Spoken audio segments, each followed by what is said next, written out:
Hustisya ang sigaw ngayon ng mga kaanak ng ilan sa mga nasawi sa engkwentro sa Atimonan, Quezon. Ang iba sa kanila handa raw magsampa ng kaso. Handa naman daw ang PNP na makapagtulungan sa anumang investigasyon. May report si John Consulta. Ang lalaking ito, tumatangis habang hinahalugog ang mga gamit na ito.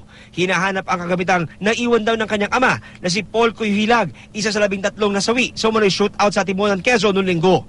Ayon sa mga kaanak ni Cuyhilag, hindi sila makapaniwalang miyembro si Paul ng Gun for Hire Group. Isang licensed broker umano si Paul at patungong Camarines Norte nang mangyari ang insidente. Niyaya raw ito para sa negosyong security agency na dapat sana itatayo ni Vic Siman na isa rin sa mga napatay sa enkwentro. Ang labi ni Siman naiuwi na sa bahay nila sa Calamba, Laguna. Hindi pinayagan ng media na makuna ng burol. Pero ayon sa ama ng napaslang, bagamat tumangging humarap sa kamera, hindi kriminal ang kanyang anak. Ganito rin ang pagdidiin ng ilan pang kaanak, isang lehitimong negosyante raw, si Vic. Maganda po rin ang pamilya namin. Kahit hindi niyo po talaga wala. So, bigyan niyo po muna sa privacy ng pamilya namin.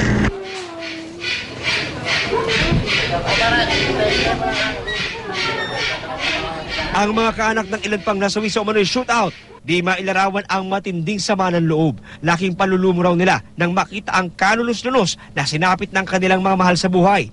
Matitindi ang pinsalang inabot daw namang ito sa mukha at katawan. Pagkataka ng mga kaanak, wala umanong saplot ang mga inuwing labi. Kung shootout daw ang nangyari, bakit daw puro sa likod ang kanilang tama? Nawawala rin daw ang mga personal na gamit ng mga namatay tulad ng cellphone, wallet, alahas at pera. Inaalam na rin ang background ng 3 pulis na kabilang sa mga nasawi sa shootout na kinalalang sina Police Superintendent Alfredo Perez Consimino, SPO1 Groet Aline Montuano at PO1 Jeffrey Tarinay Valdez. Ang labi ni Montuano dumating na sa Calapan City, Oriental, Mindoro. Naghihinagpis na sumalubong ang mga kaanak at maging mga dating kasamahang pulis ni Montuano. Tumanggi magsalita sa media ang pamilya Montuano. Ang 2 taga-Philippine Air Force na nasawi rin sa umano'y shootout na sina First Lieutenant Jim Bim Joseniani at Staff Sergeant Armando Lescano. Pareho naka-assign sa San Fernando Air Base sa Lipa City, Batangas ayon sa AFP. Si Lescano raw naka-Christmas break. Si Joseniani naman daw katatapos lang ng leave at nakabalik na sa trabaho. Sa buro ni Lescano sa Batangas, nanawagan ngayon ng hustisya ang mga naulila niya. Handa raw silang magsampa ng kaso. Gusto po talaga namin ng hustisya. Malinis lang po talaga yung pangalan ng papa namin. Yun lang po talaga. Malinis. Hindi. Masaker naman ang tingin ng pamilya Lontok sa ginawa ng mga otoridad kay Tirso O. June. Environmentalist daw si June at isa ring political advisor. Wala pa kaming alam. Hindi namin alam kung sino ang kalaban, sino ang makakabangga namin. Palagay ko hindi kasi wala namang sasabihin na dapat na maging political yung pagkapatay nung kuya ko kasi kasama nga ang opisyal ng militar. Hindi rin daw totoong laging may kasamang intel na militar at pulis si June tuwing may lakad ito. Pero hindi rin nila may paliwanag kung paano ito nakasama sa convoy. Hindi, simpleng tao lang si Kuya June. Kaibigan niya to.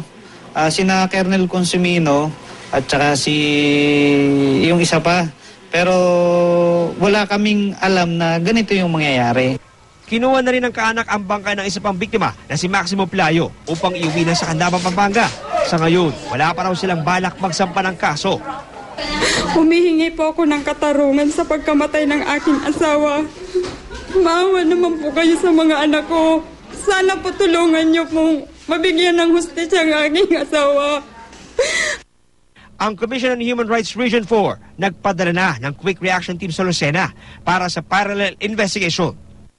It would be greatly helpful if they will open themselves to the Commission on Human Rights because we would be glad to help in the investigation whether or not the encounter was really a shootout or a rob-out. Nagsasagawa rin ng sariling investigasyon ang NAPOLCOM. Aalamin kung may excessive force o sobra ang pwersang ginamit ng mga pulis at sundalo sa checkpoint. So, tama ba yung pagkakalagay nila ng checkpoint? Gumamit ba sila ng just enough force to stop the vehicle? Ang Department of Justice at National Bureau of Investigation handa rin mag-imbestiga. Hinihintay lang daw ang basbas mula sa Malacanang. Muling pagtitiyak naman ng PNP, makikipagtulungan ito sa anumang parallel investigation. John Consulta, GMA News.